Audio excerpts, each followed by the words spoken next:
The walls of palaces have always held secrets, silent witnesses to history's most intimate dramas. They've absorbed the confessions of queens and the declarations of kings, seen passion ignite and betrayals unfold. If they could speak, they'd tell of forbidden love and deadly rivalries that reshaped nations. These aren't just gossip. They're the cracks in monarchy's polished veneer, exposing the human frailties beneath the crown.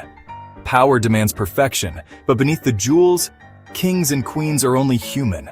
The tension between public image and private reality is where scandals are born. A stolen glance, a secret letter, a broken promise. These are the seeds of upheaval.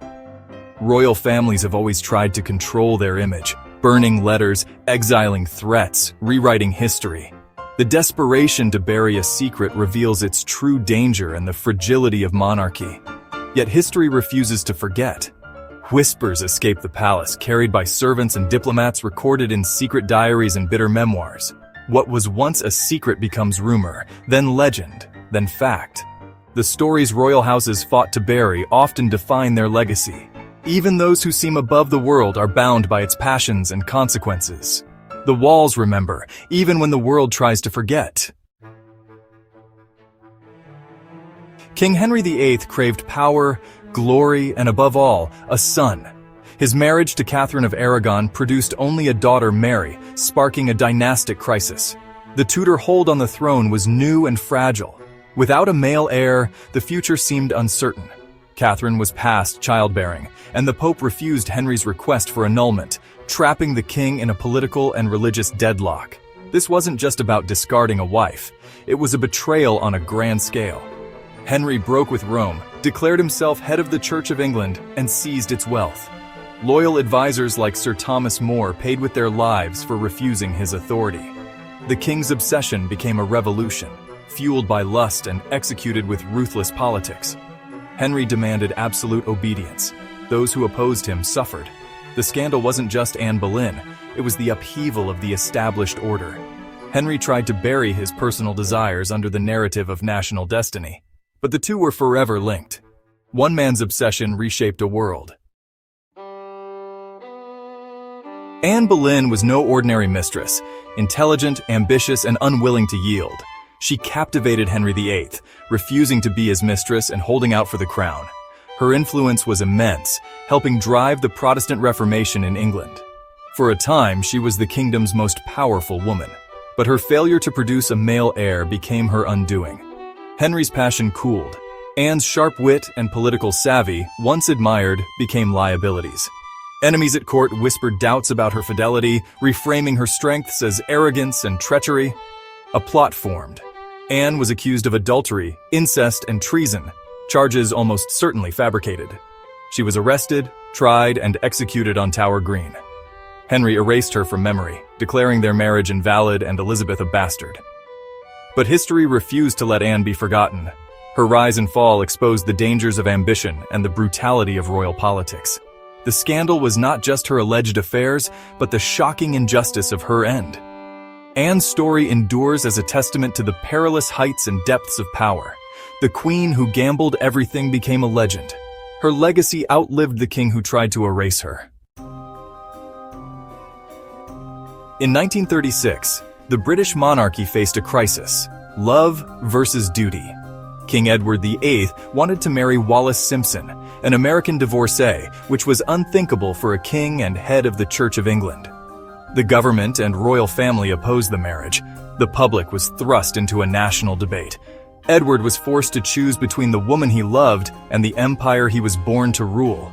Frantic negotiations and family pleas failed to sway him. The scandal wasn't just the affair, but the king's willingness to abandon his post. On December 11, 1936, Edward abdicated, declaring he could not carry the burden of kingship without the woman he loved. He became the Duke of Windsor. His brother became King George VI. The royal family tried to bury the scandal by exiling the couple. But the story of the king who gave up his throne for love became an enduring legend. The monarchy's image of selfless service was shattered. Edward's choice forced the institution to confront its own values. The echoes of his decision still resonate. The Profumo affair of 1963 was a perfect storm. Sex, espionage, and high society colliding at the heart of British power. John Profumo, Secretary of State for War, had an affair with Christine Keeler, who was also involved with a Soviet spy. The potential for blackmail was enormous. Profumo lied to Parliament, turning a personal indiscretion into a political crisis.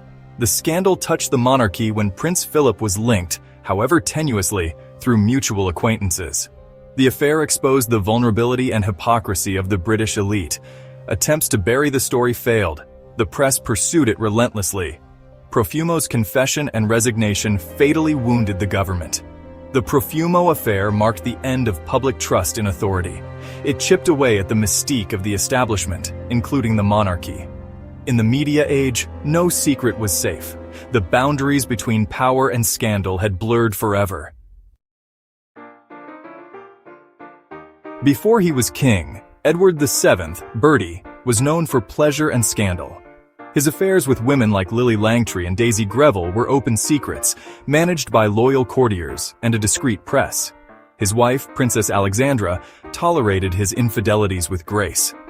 Occasionally, his behavior spilled into public view, as in the Mordaunt divorce case, forcing him to testify in court. Despite fears his reign would be disastrous, Edward proved a popular and effective king.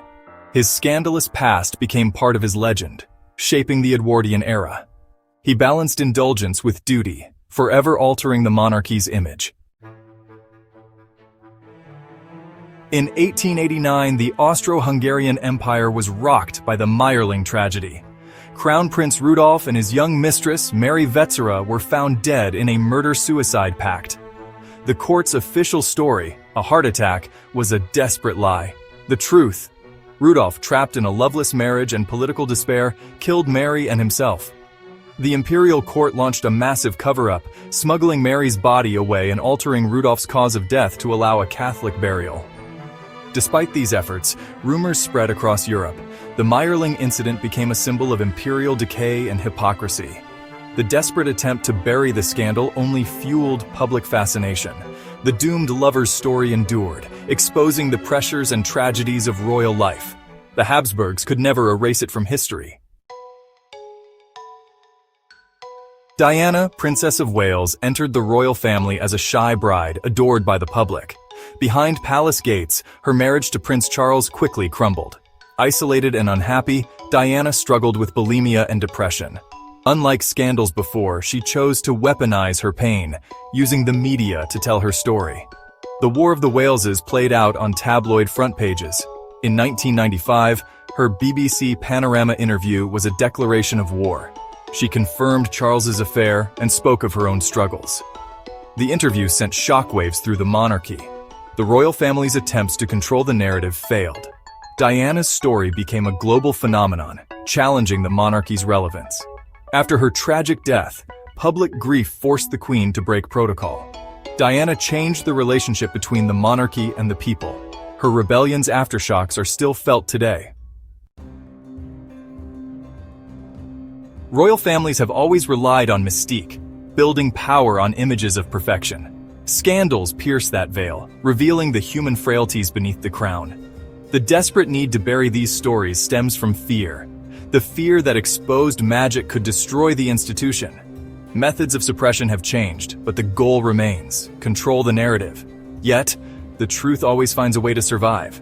History is the ultimate arbiter, resurrecting secrets for public examination. The stories of Anne Boleyn, Edward VIII, and Diana reveal the true nature of power and its human cost. Scandals force the monarchy to adapt and reevaluate its relationship with the people. The secrets they couldn't bury become part of their enduring story. History remembers what royalty wishes it could forget.